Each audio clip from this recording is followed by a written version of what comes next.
day 450 of the war in Gaza, the IDF is reportedly planning to expand Gaza operations as part of an effort to increase pressure on Hamas to reach a hostage for ceasefire deal with Israel.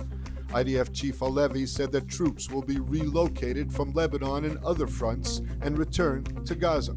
Over the weekend, 2 long-range rockets were fired by Hamas from the Beit Hanun area of Gaza.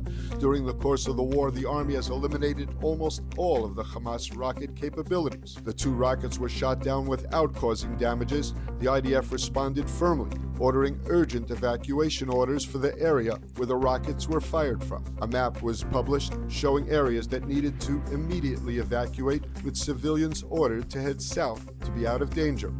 Meanwhile, the IDF announced that it had completed its operation at Kamal Adwan Hospital in Beit Lahia that was being used by Hamas gunmen. During the raid, troops carried out precise operations inside the hospital, during which they arrested wanted men and captured weapons. Over 240 members of Hamas and the Islamic Jihad were detained in the operation. Some of the gunmen tried to impersonate patients and medical staff and tried to escape in ambulances. The White House says the hostage talks remain close to agreement, but there are sticking points and Hamas remains the obstacle.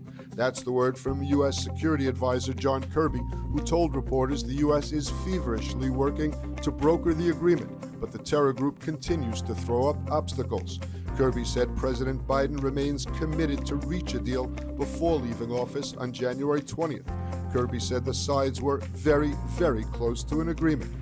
The main stumbling block at the moment appears to be Hamas' failure and perhaps inability to provide a list of hostages it can locate. Meanwhile, there were reports from Washington indicating that the estimated date of release for a hostage deal would be shortly before or after the inauguration of President Trump on January 20th.